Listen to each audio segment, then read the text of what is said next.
Hello everyone. आज के इस वीडियो में हम लोग बात करेंगे 2022 पीवाईक्यू के क्वेश्चंस की, जो कि हमारी यूनिवर्सिटी एग्जाम में पूछा गया है। किस सेमेस्टर के लिए? 8th सेमेस्टर के लिए। जितने भी क्वेश्चन 2022 में यूनिवर्सिटी में पूछे गए हैं वो A to Z इसमें सॉल्व किए जाएंगे। यानी क्वेश्चन नंबर लेकर कोई लेंथी क्वेश्चन नंबर 1 2 से लेकर 9th नंबर क्वेश्चन तक इसमें डिस्कस किए जाएंगे।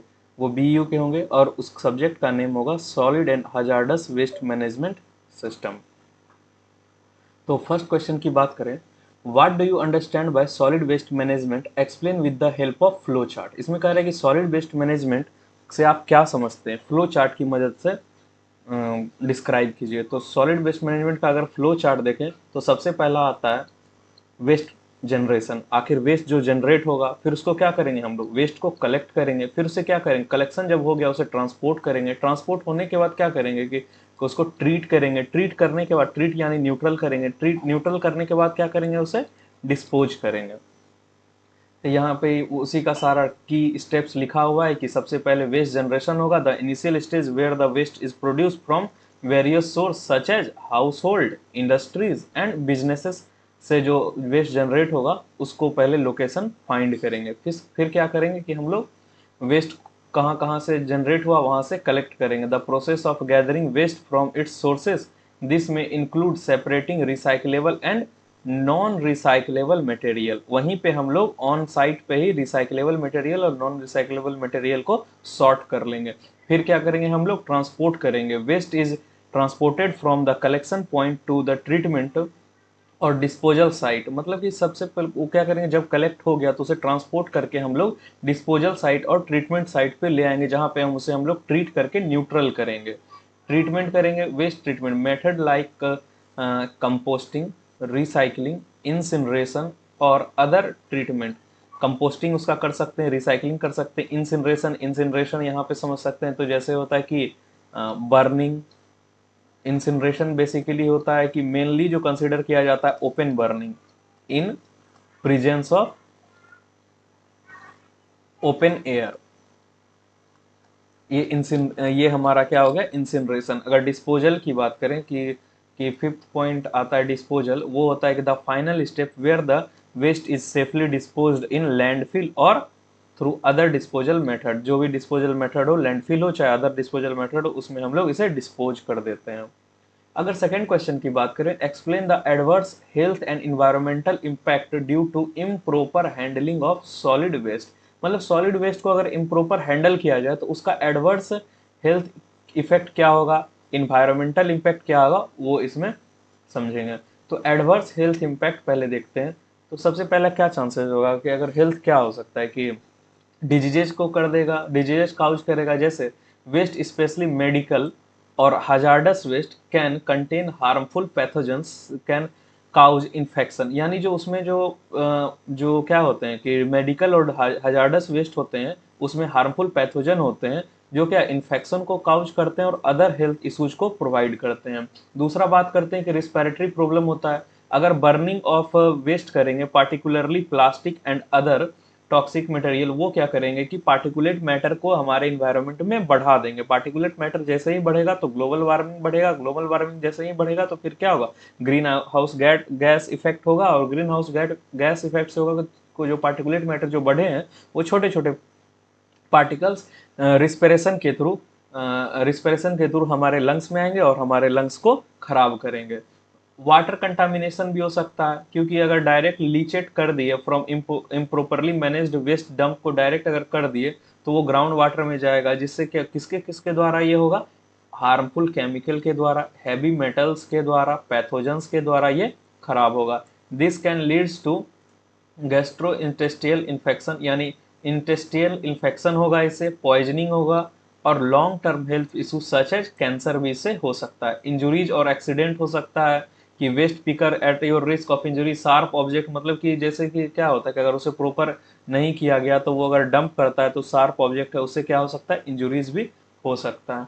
एडवर्स ऑन इन्वायरमेंटल इम्पैक्ट अगर देखें तो सॉइल कंटामिनेशन होता है। अगर लैंडफिल करेंगे तो क्या होगा, सॉइल में ही लैंडफिल करेंगे तो सॉइल क्या हो सकता है, कंटामिनेट कर सकता है हजार्डस केमिकल में, जो क्या टॉक्सिक केमिकल होते हैं वो क्या करते हैं, लीच करके सॉइल में जाएंगे, सॉइल में जाने के बाद उसका फर्टिलिटी को रिड्यूस करेंगे और डिग्रेड करेंगे, किसको, एग्रीकल्चर लैंड को करेंगे। दूसरा अगर बात करें तो वो है एयर पॉल्यूशन, ओपन बर्निंग। आपको इंसिनरेशन में बताए थे कि ओपन एयर बर्निंग होता है, इसमें religious toxic gases like dioxin और फ्यूरेंस और carbon monoxide and particulate matter को इंक्रीज करके क्या करते हैं, एयर पॉल्यूशन क्रिएट करते हैं।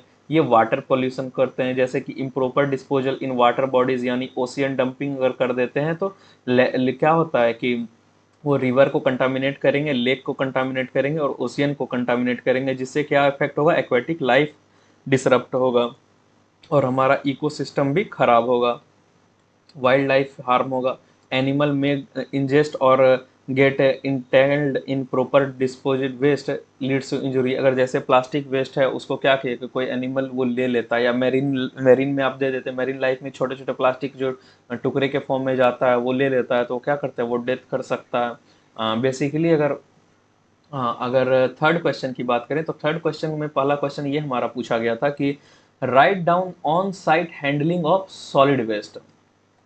मतलब कि ऑन साइट हैंडलिंग कैसे करते हैं सॉलिड वेस्ट में, उसका हम लोग ये प्रोसेस देखते हैं। तो on site handling of solid waste involves managing waste at the place where it produce like home and small businesses. जैसे ये होम है और यहाँ पे एक बिजनेस है, इसका जो कॉलोनी होगा, इसका भी अपना एक कॉलोनी होगा, वहाँ पे डस्टबिन रखा होगा, यहाँ पर भी डस्टबिन रखा होगा। यहीं पर क्या करते हैं कि अलग अलग डस्टबिन रख देते हैं, पीला और ब्लू, येलो और ब्लू। एक में हम लोग गीला कचरा, एक में सूखा कचरा और एक में रखते हैं नॉन रिसाइकलेबल कचरा रख देते हैं, जो कि रिसाइकल या फिर कंपोस्ट नहीं बन सकता वैसा। तो वहीं पे ऑन साइट हो गया, यानी उसी को क्या हम बोल देंगे, सेग्रीगेट करना, अलग अलग करके ऑन साइट पे ही जैसे रिसाइकल कर लेंगे कि कौन सा पेपर है, कौन सा प्लास्टिक है, कौन सा ग्लास है, मेटल है। ऑर्गेनिक वेस्ट को अलग रख देंगे, फूड स्कार्प हो गया, यार्ड वेस्ट हो गया, और नॉन रिसाइकलेबल प्लास्टिक को अलग कर लेंगे। डस्टबिन का अलग अलग कैटेगरी प्रोवाइड कर देंगे, जिससे क्या होगा, ईजी होगा। और मिनिमाइजेशन करेंगे, reduce waste by avoiding excessive packaging and practices mindful consumption. मतलब क्या करते हैं, उसको जो एक साथ अगर जब हो गया तो उसको बार बार पैकेजिंग करने में जो नहीं लगेगा। और क्या हो सकता है कि हम लोग को एक माइंडसेट बनाना चाहिए कि किसी भी चीज़ में एक्स्ट्रा पैकेजिंग प्रोवाइड नहीं करना चाहिए, क्योंकि हम लोग एक छोटा सोचते हैं कि अकेले क्या हो सकता है, लेकिन हम लोग का जो पॉपुलेशन है वो कितना है, 1.4 बिलियन। अगर आप उसी छोटा सा चीज को अगर इतना से मल्टीप्लाई कर देंगे तो कितना बड़ा नंबर आ जाएगा। इसीलिए हम लोग को मिनिमाइज करना चाहिए। फिर हम लोग को क्या ध्यान देना चाहिए कि रिसाइकलिंग पे ध्यान चलना चाहिए। लाइक जो जो रिसाइकल हो सकते हैं वो है पेपर, प्लास्टिक, ग्लास और मेटल को भी रिसाइकल हम लोग कर सकते हैं। फिर कंपोस्टिंग पे ध्यान देना चाहिए कि ऑर्गेनिक वेस्ट जैसे है उसको फूड स्कार्प और यार्ड ट्रिमिंग जो हो गया उसको हम लोग क्या कर सकते हैं, कंपोस्ट में यूज ले सकते हैं। और कंपोस्ट बिन हम लोग प्रोवाइड उसमें कर सकते हैं, ताकि ये फैसिलिटी आराम से हो सके कि जो भी आए कंपोस्ट वेस्ट को यानी किचन वेस्ट को इजीली वहाँ पे दे सके। और स्टोरेज वहाँ पे करते हैं कि स्टोरेज यहाँ पे ये लेते हैं कि storage waste properly in sturdy and lidded containers to prevent odour and paste.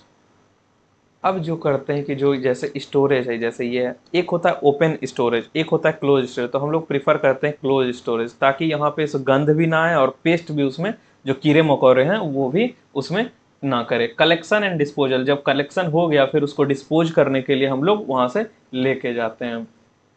अगर थर्ड का बी नंबर क्वेश्चन देखें तो उसमें ये पूछा गया था कि उसमें ये पूछा गया था कि write briefly on hauled container system HCS for collection of solid waste. आखिर हॉल्ड कंटेनर सिस्टम है क्या?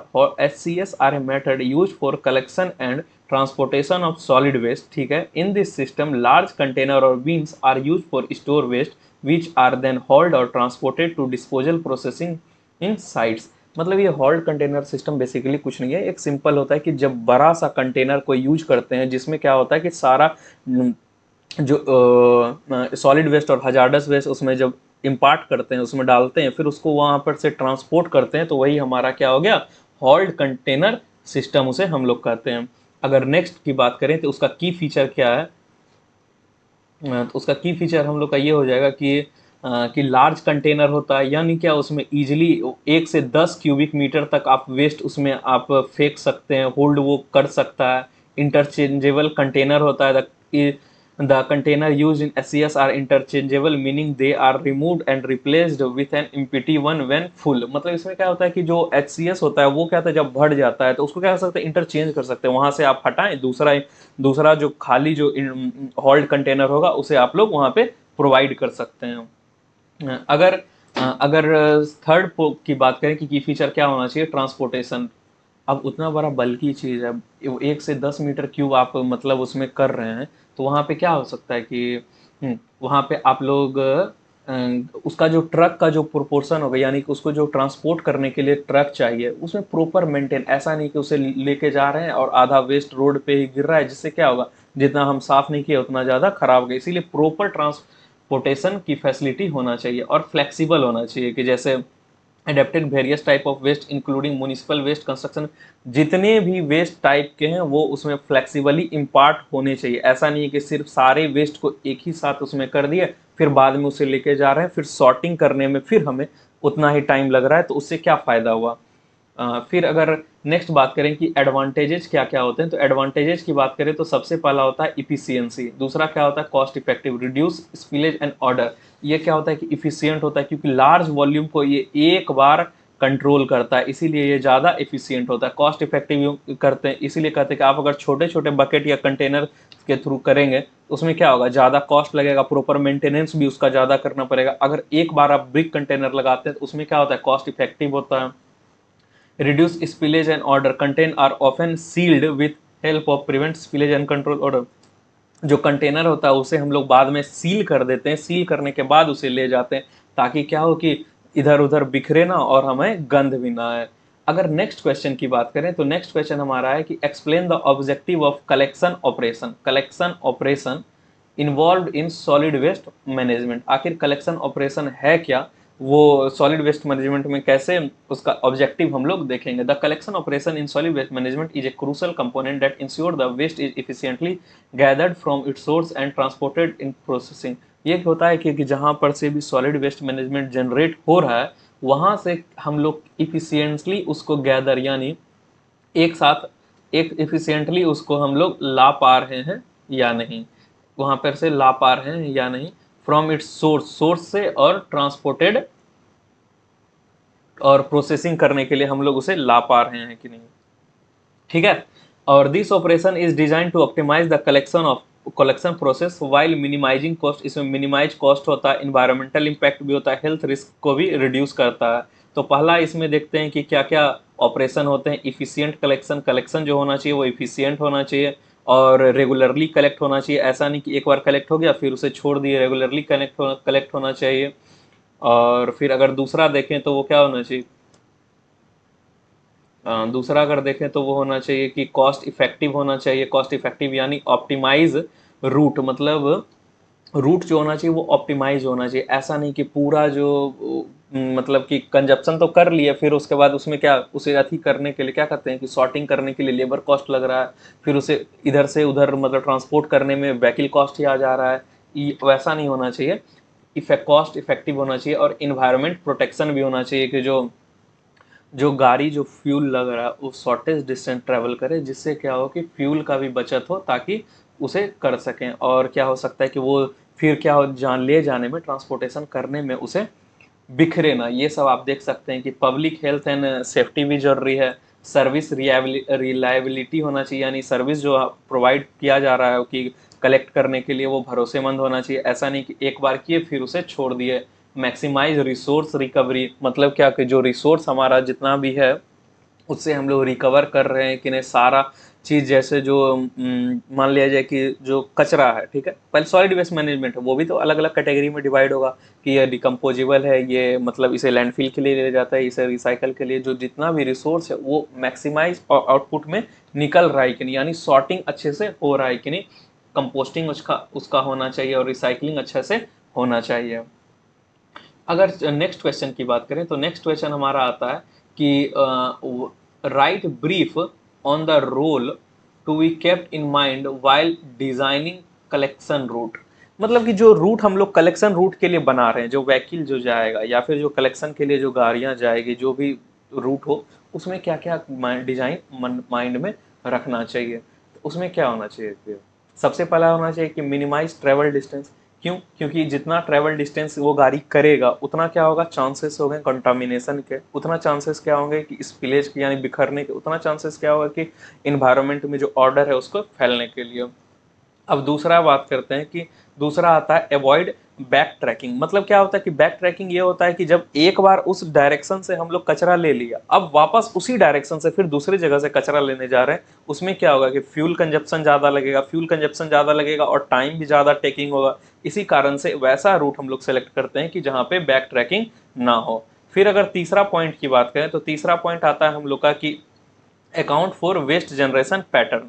मतलब कि अब जैसे पहले कि हम लोग वेस्ट जनरेशन पैटर्न डिफाइन करते हैं कि कहाँ पे, यहाँ पे एक पॉइंट आपको लिखा हुआ है हाई डेंसिटी एरिया फर्स्ट, यानी जहाँ पे आपको वेस्ट दिख रहा है कि यहाँ पे ज़्यादा डेंसिटी में वेस्ट जनरेट हो सकता है, तो वहाँ पे हम लोग क्या करते हैं कि एरिया वाइज अलग अलग डिफाइन करते हैं कि यहाँ पे हाई डेंसिटी एरिया है, यहाँ पे लो डेंसिटी एरिया है। तो सबसे पहले जो पिकअप करेंगे तो हाई डेंसिटी एरिया में करेंगे, फिर लो डेंसिटी एरिया में करके तुरंत हम लोग फिर चले जाएंगे डिस्पोजल करने के लिए। फिर आता है कि व्हीकल कैपेसिटी भी देखना पड़ेगा। ऐसा नहीं हो कि व्हीकल कैपेसिटी कम है और उसमें ओवरलोड किए जा रहे हैं, जिससे क्या होगा कि कचरा रोड पे ही गिर रहा है। तो वैसा नहीं करना चाहिए। व्हीकल कैपेसिटी को क्या करना चाहिए कि हमेशा मेंटेन करना चाहिए और इफिशियंट व्हीकल कैपेसिटी देना चाहिए, ताकि क्या हो सके कि ज़्यादा से ज़्यादा कचरा और सॉलिड वेस्ट मैनेजमेंट हमारा आ सके। ट्रैफिक कंडीशन को भी देखना चाहिए कि उस ट्रैफिक कंडीशन और रोड एक्सेसिबिलिटी को देखना चाहिए कि वैसा भी ना हो कि उस समय में हम लोग जा रहे हैं कि वहाँ पे कंजेशन ज़्यादा हो, उस समय नहीं जाना है। जिस समय हम लोग रोड पैटर्न देखेंगे, ट्रैफिक कंडीशन देखेंगे, ट्रैफिक कैपेसिटी देखेंगे कि किस समय ज़्यादा व्हीकल जा रहा है, उस समय को अवॉइड करके दूसरे समय में हम लोग जा सकते हैं। सेफ्टी कंसिडरेशन को भी करेंगे, फ्लेक्सिबिलिटी को भी अडॉप्ट करेंगे। अगर नेक्स्ट क्वेश्चन की बात करें तो नेक्स्ट क्वेश्चन हमारा ये है कि what do you understand by the term recycle and reuse of solid waste. Solid waste, इसमें क्या है, सॉलिड वेस्ट में रिसाइकल और रीयूज टर्म से हम लोग क्या समझते हैं वो देखेंगे। Basically recycling and reuse of, ये जो टर्म है एक सेकंड में दिखा दे रहा हूँ। रिसाइकलिंग और रीयूज जो टर्म है, solid waste essential component of sustainable waste management. Basically recycling तो आप लोग समझते हैं कि रिसाइकल क्या करना, कोई भी एक प्रोडक्ट वेस्ट जनरेट हुआ उसे हम लोग उसे सॉर्टिंग करके जो रिसाइकलेबल पार्ट है उसे हम लोग नेक्स्ट में यूज कर सकते हैं, उसे हम लोग रिसाइकलिंग कर सकते हैं, न्यू फॉर्म में उसे ट्रांसफॉर्म कर सकते हैं, उसे हम लोग रिसाइकलिंग कर सकते हैं। अगर रीयूज की बात करें तो वैसा इक्विपमेंट, वैसा चीज़ जिसे हम लोग फिर से रीयूज कर सकते हैं, उसे अगर क्लीन और अगर ट्रीट प्रॉपर कर दिया जाए तो उसे हम लोग फिर से यूज कर सकते हैं, तो उसे हम लोग रीयूजिंग करते हैं। तो कॉमनली जो रिसाइकल मटेरियल होता है वो होता है paper, newspaper, cardboard and office paper can be recycled into new paper product. मतलब ये सब को न्यू पेपर में हम लोग इजीली बना सकते हैं। ग्लास को, glass bottles, jars can be melted down and reformed into new glass product. Glass को भी हम लोग क्या करते हैं, न्यू प्रोडक्ट में हम लोग कर देते हैं। और जो मेटल होता है, मेटल में क्या होता है कि मेटल में तो हाईली रिसाइकलेबल होता है। ये ऐसा प्रोडक्ट है कि वो 100% रिसाइकलेबल हो जाता है, इसीलिए अलग अलग जिस जिस टाइप का मेटल है उसमें कैटेगराइज करके हम लोग कर लेते हैं। प्लास्टिक में क्या है कि many type of plastic can be recycled into new recycled plastic product हम लोग बना सकते हैं और इसको फ्यूल के थ्रू भी यूज कर सकते हैं। अगर बेनिफिट ऑफ रिसाइकलिंग देखें तो रिसोर्स कंजर्वेशन होगा। क्यों? क्योंकि जैसे अगर पेपर आप करते हैं तो पेपर से आपको क्या बचेगा, टिम्बर बचेगा, वाटर बचेगा और अलग अलग तरह से भी करेंगे तो मिनरल भी बचेगा। एनर्जी सेविंग होगा, energy saving in the sense कि रिसाइकल्ड मटेरियल को यूज करेंगे तो आपको न्यू मटेरियल को यूज नहीं करना पड़ेगा, जिस कारण से क्या होगा कि एनर्जी हमारा सेव होगा। सबसे बड़ा फैक्टर होता है कि पॉल्यूशन रिडक्शन होगा। जो पॉल्यूशन जो दिन पर दिन एक्सपोनेंशियली ग्रोथ कर रहा है उसमें हमारा रिडक्शन आएगा। वेस्ट रिडक्शन होगा, जो वेस्ट हमारा डे बाय डे जनरेट हो रहा है वो वेस्ट भी हमारा रिड्यूस होगा। अगर नेक्स्ट बात करें कि रीयूज, रीयूज आखिर होता क्या है, तो रीयूज उसे कहते हैं कि जैसा आपको बताएं कि वैसा प्रोडक्ट जिसे हम लोग अगेन एंड अगेन यूज कर सकते हैं, रिसाइकल नहीं करके फिर डायरेक्ट उसे या तो फिर ट्रीट कर दो या फिर उसे क्या कहते हैं डिसइंफेक्ट करके उसे फिर से शेप में ला के यूज कर सकते हैं। तो उसका कुछ एग्जाम्पल ये है, refillable container using glass bottle that can be cleaned and refilled multiple times instead of single use plastic bottle। Single use plastic bottles के से अच्छा है कि आप रिफिल्ड ग्लास बॉटल यूज करें जिसे आप लोग मल्टीपल टाइम्स यूज कर सकते हैं। सेकेंड हैंड गुड्स, जो भी गुड्स सेकेंड हैंड आता है कि आप जैसे क्लॉथिंग हो गया, फर्नीचर हो गया, इलेक्ट्रॉनिक्स इंस्टीड हो गया, परचेसिंग न्यू वन के जगह आप उसे हम लोग प्रेफर कर सकते हैं, अगर वो ठीक कंडीशन में तो हम लोग उसे यूज कर सकते हैं। Repurposing old tyres as garden planter and transforming wooden pallets into furniture. जितने भी मतलब होते हैं कि गार्डन पैलेट या फिर उसे जो भी मतलब जो वेस्ट है उसे हम लोग न्यू चीज़ बना सकते हैं, वैसा हम लोग इसे यूज कर सकते हैं। अगर रीयूज का जो बेनिफिट होता है कि वेस्ट रिडक्शन होता है, कॉस्ट सेविंग होता है, इन्वायरमेंटल प्रोटेक्शन होता है, एनर्जी कंजर्वेशन होता है, ये सब आप पॉइंट देख सकते हैं। ये सब पॉइंट अगर आपको अगर मतलब कि वीडियो देखने के बाद अगर रिवीजन करने के लिए एग्जाम से सुबह में अगर रिवीजन करना हो तो वहाँ पे आप अगर टेलीग्राम हमारे टेलीग्राम चैनल पे जुड़ जाइएगा। टेलीग्राम चैनल पे इसका पीडीएफ अपलोड हो जाएगा, और ये टेलीग्राम चैनल का लिंक कहाँ से मिलेगा आपको, डिस्क्रिप्शन बॉक्स में मिल जाएगा। डिस्क्रिप्शन बॉक्स में आप जुड़ के वहाँ से ये पीडीएफ इजीली आप ले सकते हैं। अगर नेक्स्ट क्वेश्चन की बात करें तो identify the adverse effect of landfill leachate and list appropriate control measure. मतलब कि लैंडफिल लीचेट का क्या एडवर्स इफेक्ट होता है और उसको अप्रोप्रिएट क्या होगा कि कंट्रोल उसका कैसे कर सकते हैं। तो सबसे पहला होता है कि इन्वायरमेंटल कंटामिनेशन।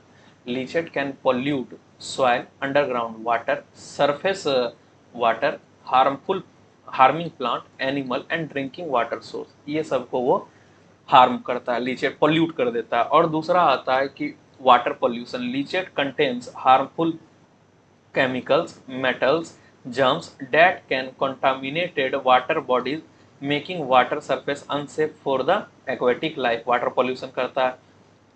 अगर एक सेकंड अगर देखें तो ये क्या करता है, एयर पॉल्यूशन भी करता है। क्यों? एयर पॉल्यूशन जो ऑर्डर होता है लीचेट होता है कि वो क्या बैड स्मेल प्रोड्यूस करते हैं, रिलीजियस गैसेस दैट जब डिकम्पोज हो गया उसे प्रॉपर नहीं कर सकते तो वो बैड स्मेल करेंगे। फॉल स्मेल करने के बाद क्या हो सकते हैं, एयर पॉल्यूशन करते हैं। सॉइल को वो सॉइल को डैमेज भी करते हैं। और अगर इसे कंट्रोल करना है तो किन किन मेथड से हम लोग यूज कर सकते हैं वो देखते हैं। तो सबसे पहला आता है कि यूज प्रोटेक्टिव लाइनर्स। मतलब क्या होता है, अब जैसे लैंडफिल तो करना है, लैंडफिल करना है तो क्या करते हैं, पहले साइट का इंस्पेक्शन करेंगे। साइट जब इंस्पेक्शन हो जाएगा तो फिर वहाँ पे एक इंटीरियर में लाइनिंग प्रोवाइड कर देंगे ताकि वहाँ पे क्या वहाँ से लीचेट यानी लीच ना कर सके, केमिकल सॉइल में ना जा सके या अंडरग्राउंड वाटर में ना जा सके। इसीलिए हम लोग यूज प्रोटेक्टिव लाइनर्स का यूज करते हैं। कलेक्ट एंड ट्रीट लीचेट, जो भी आता है उसे लैंडफिल लीचेट होने के बाद उसे हम लोग क्या कर सकते हैं कि पॉल्यूटेंट जितने भी होता है कि उसे हम लोग न्यूट्रल करते हैं। अलग अलग प्रोसेस केमिकल यूज करके हम लोग उसे न्यूट्रल करते हैं, फिर जाकर लैंडफिल करेंगे तो वो हो सकता है कि लैंडफिल जो होना चाहिए वो प्रॉपरली डिज़ाइन और प्रॉपरली प्लान के साथ होना चाहिए, यानी उसका डिज़ाइन कंसिडरेशन लेना चाहिए। और उसे हम लोग जो प्रॉपर जब करेंगे तो उसे हम लोग फॉलो करना चाहिए। रेगुलर मॉनिटरिंग करना चाहिए कि वहाँ पे कि लीचेट हो रहा है उससे कि नहीं, लीचेट हो रहा है कि नहीं। और मैनेज लैंडफिल गैस, गैस के उसको उसमें जब लैंडफिल करेंगे उसमें क्या करना चाहिए, एक जैसे मान लीजिए कि ये लैंडफिल इतना दूर में कर रहा है तो यहाँ पे क्या इतना इतना जगह स्पेस में तो लैंडफिल हुआ, इतना स्पेस आपको छोड़ देना है। क्यों? एयर के लिए, मतलब सॉरी जो इसके जो डिकम्पोज होगा वो एयर इसमें जो फिल होगा वो, इसलिए मैं उसके गैसेस को भी मैनेज करना एक रिस्की टास्क होता है। फिर आते हैं कि बात किस किस पे कि write a short notes on legal aspect of solid waste disposal. मतलब कि सॉलिड वेस्ट डिस्पोजल में लीगल एस्पेक्ट क्या हो सकता है कि जितने भी फ्रेमवर्क किसके द्वारा इस्टेब्लिश किए गए, या तो जो the legal framework are established at international, national, regional and local level are crucial for reinforcing standards। मतलब कि जितने भी आप फ्रेमवर्क यूज करते हैं, जो लीगल लॉज हैं उसके द्वारा जो सॉलिड वेस्ट डिस्पोज हो रहा है वो ही हमारा क्या हो गया, लीगल एस्पेक्ट हो गया सॉलिड वेस्ट डिस्पोजल का। तो पहला आता है कि इन्वायरमेंटल प्रोटेक्शन लॉ। इसमें क्या गया, पॉल्यूशन कंट्रोल एक्ट लाया गया, जिसमें क्या हो सकता है कि आप डायरेक्ट उसे क्या कर सकते हैं कि डिस्पोज नहीं कर सकते हैं। सबसे पहले उसे आपको सॉर्टिंग करना पड़ेगा, फिर उसके बाद रिसाइकलिंग करके, रिसाइकलिंग या फिर सेग्रीगेट करने के बाद उसे आप उसे आप डिसइंफेक्ट करेंगे। ट्रीट करने के बाद ही आप न्यूट्रल करने के बाद जब देख लेंगे कि इन्वायरमेंटल में अब इम्पैक्ट नहीं करेगा तभी आप उसे यूज कर सकते हैं। फिर आता है क्या, इन्वायरमेंटल इम्पैक्ट असेसमेंट। ये यानी वो उसको असेसमेंट करेंगे कि ताकि वो रेगुलेशन, इन्वायरमेंटल रेगुलेशन में आ रहा है कि नहीं, वो किस टाइप का वेस्ट है, कितना इम्पैक्ट डालेगा, किस हद तक इसे ट्रीट हम लोग केमिकली या बायोलॉजिकली या थर्मली कर सकते हैं। अगर दूसरा देखें तो दूसरा हमारा है वेस्ट मैनेजमेंट रेगुलेशन, यानी सॉलिड वेस्ट मैनेजमेंट रूल्स को फॉलो कर रहा है कि नहीं, वो किस टाइप के वेस्ट को हम लोग कहाँ पे डिकम्पोज कर रहे हैं, किस टाइप, म्यूनिसिपल वेस्ट है या हजारडस्ट या बायोकेमिकल वेस्ट है, इस टाइप का वेस्ट है। हजारडस्ट वेस्ट रेगुलेशन हम लोग इसमें फॉलो करते हैं। इसमें एक और होता है कि लाइसेंसिंग, एक सेकेंड, एक सेकेंड मैं आपको यहाँ पे शो कर दे रहा हूँ। यहाँ पे है आपका लाइसेंसिंग एंड परमिट्स। यहाँ पर जो लाइसेंसिंग है, लाइसेंसिंग और परमिट जनरेट करना चाहिए। ऐसा नहीं कि कोई भी आया वो लैंडफिल कर दे। लाइसेंस जनरेट होना चाहिए कि उसके कंपनी सारे मानक पे खरी उतरती है कि नहीं। अगर सारे मानक पे खरी उतरती है तो हम लोग उसे लाइसेंस प्रोवाइड करते हैं, अगर सारे मानक पे खरी नहीं उतरती है तो उसे हम लोग लाइसेंस नहीं देते हैं। लैंडफिल रेगुलेशन होना चाहिए कि डिज़ाइन और ऑपरेशन स्टैंडर्ड पैमाने तय किया जाना चाहिए कि इस डिज़ाइन में आपको करना, इसी डिज़ाइन में आपको करना, अगर इस डिज़ाइन से नहीं आप कर पा रहे हैं तो आप नहीं करेंगे उसे।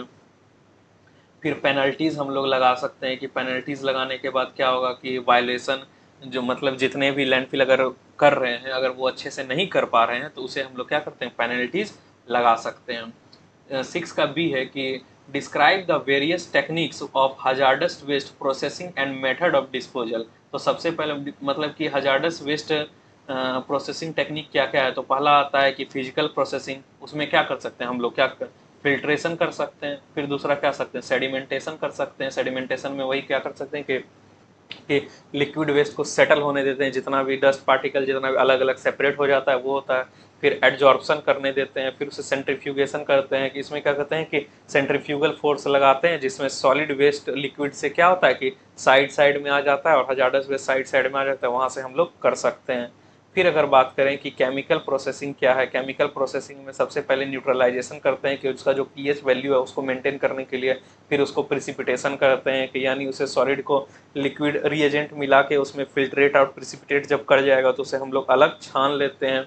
फिर ऑक्सीडेशन एंड रिडक्शन प्रोसेस करते हैं, स्टेबलाइजेशन एंड सॉलिडिफिकेशन करते हैं कि बाइंडिंग एजेंट मिला देते हैं, जैसे सीमेंट और लाइम मिला देते हैं कि जो क्या होता है कि वो क्या होता है कि फिर सॉलिडिफाई होता है, फिर वो लीचिंग प्रोवाइड नहीं कर सकते क्योंकि वो बाइंड हो गया, इस कारण से बहुत समय तक वो लीचिंग नहीं होगा। अगर बायोलॉजिकल प्रोसेसिंग की बात करें तो वो आता है कि बायो रेमिडेशन एंड पाइथो रेमिडेशन, यानी बायोलॉजिकली जो डिसइंफेक्ट करते हैं, यानी कुछ वैसे केमिकल्स और वैसे जो बायोलॉजिकल बैक्टीरियाज हैं उसे हम लोग दे देते हैं, जिसमें क्या होता है वो डिकम्पोज कर देते हैं। लैंडफिल और डीप वेल इंजेक्शन और अंडरग्राउंड शॉर्टेज, ये हजार्डस वेस्ट डिस्पोजल मेथड हो गए। लैंडफिल कर सकते हैं प्रॉपरली, और डीप वेल इंजेक्शन इसमें क्या करते हैं कि एक बड़ा सा गड्ढा करते हैं जो अंडरग्राउंड वाटर में करते हैं, कि मतलब एकदम धरती के नीचे एकदम अंदर, वहाँ पे लैंडफिल कर सकते हैं। बिलो वाटर टेबल के नीचे जब हम करेंगे तो उसे क्या अंडरग्राउंड शॉर्टेज कर सकते हैं। फिर एक क्वेश्चन आया, एक क्वेश्चन ये जो 7 नंबर का था वो था 14 मार्क्स का था, 2022 में पूछा गया था। इसमें था कि describe the various techniques of hazardous waste processing and method of disposal. ये वाला क्वेश्चन बिल्कुल सेम 6 का बी की तरह है कि सेम एज एव, आप मतलब कि वो जितना भी पॉइंट उसमें डिस्कस किया गया आप उसमें वो वाला पॉइंट सारा आप लिख सकते हैं। अगर बात करें कि अगर बात आपको करें कि, एक सेकंड मैं आपको शो कर दे रहा हूँ, explain the silent provision explain the silent provision for municipal waste management handling rule 2000 indicating their limitations।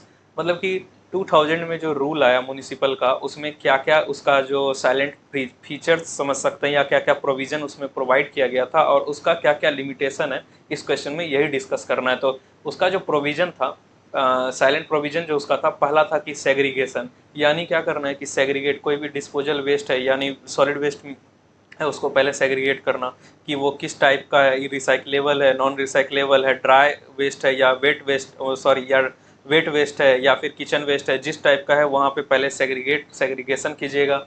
फिर आप क्या कीजिएगा, एक सेकेंड, हाँ, फिर आप कीजिएगा कलेक्शन एंड ट्रांसपोर्टेशन, फिर उसको वेस्ट को आप कलेक्ट कीजिएगा, फिर उसे ट्रांसपोर्ट करके कहाँ पे लेके आइएगा, डिस्पोजल सेंटर में लेके आइएगा। डिस्पोजल सेंटर उसे फिर न्यूट्रलाइज करेगा अलग अलग मेथड से न्यूट्रलाइज करने, ताकि उसका जो केमिकल बिहेवियर है और जो डिस बिहेवियर है उसका वो कंट्रोल हो सके। फिर उसे क्या करता है कि वो ट्रीट करता है, ट्रीटमेंट करने के बाद उसे क्या करता है, फिर डिस्पोज कर देता है। फिर अगर इसका बात करें कि लिमिटेशंस क्या क्या आ जाएगा, तो वो क्या होता है कि लिमिटेशंस इसका आ जाएगा कि पब्लिक अवेयरनेस एंड पार्टिसिपेशन होना चाहिए। Sorry, public awareness and participation भी इसी में साइलेंट फीचर में होना चाहिए कि जो पब्लिक अवेयर हो कि क्या क्या उसका जो मतलब कैसे वेस्ट को हैंडल किया जा रहा है कि नहीं, किस किस तरह से हम लोग रक वेस्ट अपना जो जनरेट कर रहे हैं वो अलग अलग डस्टबिन में यूज कर रहे हैं कि नहीं, वो सब भी देख सकते हैं। कि रिपोर्ट और मॉनिटरिंग देख सकते हैं आप, जो हर एक सिटी में बाहर लगा हुआ रहता है कि कितना एयर पॉल्यूशन है, कितना ये है, कि वो आप मॉनिटर कर सकते हैं, जिससे भी आप जागरूक हो सकते हैं कि हमें कितना सॉलिड वेस्ट मैनेजमेंट जनरेट करना चाहिए और किस किस तरह से सॉर्टिंग उसका करना चाहिए। अगर लिमिटेशन की बात करें, अगर लिमिटेशन पे ध्यान दें तो वो क्या हो सकता है, इम्प्लीमेंटेशन गैप। जो भी गैप आपका आ रहा है किसके द्वारा, जो म्यूनिसिपल स्टेट्स, जो म्यूनिसिपल गैप और जो प्रोविजन है उसमें जो भी गैप है उसको फिल करना। उसमें बहुत ज़्यादा गैप होता है क्योंकि कुछ एरिया में इंफ्रास्ट्रक्चर उतने अच्छे होते नहीं है, इस कारण से वो क्या करते उतने वो प्रोविजन फॉलो नहीं कर पाते। इस कारण से गैप जो होता है वो लिमिटेशन में आ गया। Lack of public participation, public का पार्टिसिपेशन होता नहीं है, जिस कारण से वो क्या करते हैं डायरेक्ट, मतलब कि वो समझते नहीं है, थोड़ा सा अपना टाइम बचाने के चक्कर में डायरेक्ट उसे इम्प्लीमेंट कर देते हैं कि जो गाड़ी वाला आता है उसके सामने कचरा डिस्पोज कर देते हैं, जिस कारण से भी पब्लिक पार्टिसिपेशन नहीं होता है। इनएडिक्वेट फैसिलिटीज़, मतलब कि जो कहीं कहीं जगह ऐसे भी हैं, म्यूनिसपैलिटीज़ है जहाँ पे फैसिलिटी उतने अच्छी नहीं है कि वो अलग अलग प्रोवाइड वो प्रोविजन को फॉलो कर सके, इस कारण से भी ये हमारा लिमिटेशन के अंडर में आएगा, लिमिटेशन के अंडर में आएगा। अर्बन और रूरल डिस्पैरिटी, यहाँ पे क्या होता है कि अर्बन में तो जानते हैं कि शहरी इलाकों में क्या होता है कि अलग अलग चैम्बर, अलग अलग जोन बने हुए होते हैं, वहाँ पे जो ट्रांसपोर्टेशन भी अच्छा, इंफ्रास्ट्रक्चर भी होता है, वो तो मैनेज कर लेते हैं rules and regulation. But rural area में ये पॉसिबल नहीं हो पाता क्योंकि वहाँ पे इंफ्रास्ट्रक्चर भी कम है, रिसोर्स भी कम है और पैसा भी कम है, जिस कारण से वहाँ पर ये मैनेज नहीं कर पाते हैं प्रोविजन को, इसीलिए ये भी एक लिमिटेशन हो सकता है। अब 9th नंबर क्वेश्चन की बात करें तो यहाँ पे कहा गया है कि write short notes on e waste, दूसरा है कंस्ट्रक्शन वेस्ट, तीसरा है पायरोलाइसिस, तीसरा है रिफ्यूज डिराइव्ड फ्यूल, चौथा है हजार्डस वेस्ट। तो पहला ई वेस्ट, ई वेस्ट में कुछ नहीं करना है। ई वेस्ट क्या होता है, ई से क्या आपको समझ में आ रहा है, इलेक्ट्रॉनिक्स। इलेक्ट्रॉनिक जितना भी वेस्ट प्रोड्यूस किया जा रहा है इलेक्ट्रॉनिक्स के द्वारा, उसे हम लोग ई वेस्ट करते हैं। जैसे टीवी है, टीवी खराब हो गया, अब उसे, अब नया वाला टीवी में तो आप रिपेयर भी नहीं करा सकते, पिक्चर ट्यूब भी नहीं बदलता है, वो डायरेक्ट आपका वेस्ट हो गया, तो वो वेस्ट जाएगा कहाँ से, तो वो वेस्ट क्या करता है कि ई वेस्ट में चला जाता है। जितना भी ई वेस्ट होता है उसमें भी टॉक्सिक केमिकल्स होते हैं, उसका जो भी पार्ट होता है उसमें भी हजार्डस और क्या होता है कि क्रैकिंग वाला जो होता है डेंजरस, उसमें भी होता है कि जो बस्ट कर सकते हैं, इस कारण से हम लोग ई वेस्ट उसे ही कहते हैं। आप ये डेफिनेशन देख सकते हैं और इसको लिख सकते हैं, इतना लिख देंगे तो आपको प्रॉपर एक नंबर मिल जाएगा। अगर बात करें कि कंस्ट्रक्शन वेस्ट, तो कंस्ट्रक्शन वेस्ट क्या होता है कि जैसे कंस्ट्रक्शन वेस्ट में आपका आ गया, कंस्ट्रक्शन वेस्ट में आपका क्या आ गया कि कंक्रीट, जो भी जैसे बिल्डिंग बना तो उसमें क्या डिमोलिश जब हो जाएगा तो उसमें कंक्रीट आएगा, मेटल आएगा, ग्लास आएगा, प्लास्टिक आएगा। ये सब है कि जो भी चीज़ कंस्ट्रक्शन के थ्रू जो मतलब कंस्ट्रक्शन के थ्रू जो वेस्ट रिलीज हुआ उसे हम लोग कंस्ट्रक्शन वेस्ट में रखते हैं। अगर तीसरा बात करें तो पायरोलाइसिस, पायरोलाइसिस वो होता है कि thermal decomposition process to conduct at high temperature in the absence of oxygen. मतलब ये क्या करते हैं कि जितने भी सॉलिड वेस्ट होते हैं उसको क्या करते हैं कि थर्मली डिकम्पोज करते हैं, यानी उसे हीट देते हैं। क्यों? एब्सेंस ऑफ एयर, एयर यानी ऑक्सीजन। ये अब कैसे इंसिनरेशन से कैसे अलग है, तो इंसिनरेशन में आपको क्या बताए थे कि इंसिनरेशन में जो हीट करते हैं वो प्रेजेंस ऑफ एयर, यानी इंसिनरेशन में एयर के प्रेजेंट में करते हैं, लेकिन तो कहाँ पे गैसिंग, मतलब कि हार्मफुल गैसेस रिलीज होते हैं। लेकिन पायरोलाइसिस में क्या होता है कि एब्सेंस ऑफ एयर के करते हैं, जिस कारण से यहाँ पे गैस प्रोड्यूस नहीं होता है। अगर डी की बात करें तो refuse derived fuel, RDF is a fuel produced by non-recyclable waste material such as municipal solid waste, industrial waste. Recyclable जो भी फ्यूल जनरेट हो रहा है किसके द्वारा, नॉन रिसाइकलेबल वेस्ट मटेरियल्स के द्वारा जो फ्यूल हम लोग को जनरेट होता है वो होता है रिफ्यूज डिराइव फ्यूल के अंडर में आता है। आप इसका डेफिनेशन देख सकते हैं, क्योंकि जैसे अब प्लास्टिक भी क्या है, वो अगर नॉन रिसाइकलेबल है उसे क्या कर सकते हैं, जला देंगे, वो भी अब फ्यूल के रूप में आ जाएगा। इसी के कारण कहते हैं कि सीमेंट की या जो भट्टी होती है उसमें भी हम लोग इसी का यूज करते हैं। अगर लास्ट बात करें तो हजार्डस वेस्ट, तो हजार्डस वेस्ट आप दे सकते हैं कि वैसा वेस्ट जो एक सेकेंड, वैसा वेस्ट जो जैसा वैसा वेस्ट जो टॉक्सिक हो, फ्लेमेबल हो, कोरोजिव हो, रिएक्टिव प्रॉपर्टीज करे, और इंक्लूड इंडस्ट्रियल केमिकल्स जैसे हो गया, बैटरीज हो गया, मेडिकल वेस्ट हो गया। मैनेजिंग हजार्डस वेस्ट में शॉर्टेज ट्रीटमेंट कर सकते हैं, ये सब हमारा हजार्डस वेस्ट में आता है। अब नेक्स्ट जो क्वेश्चन है वो है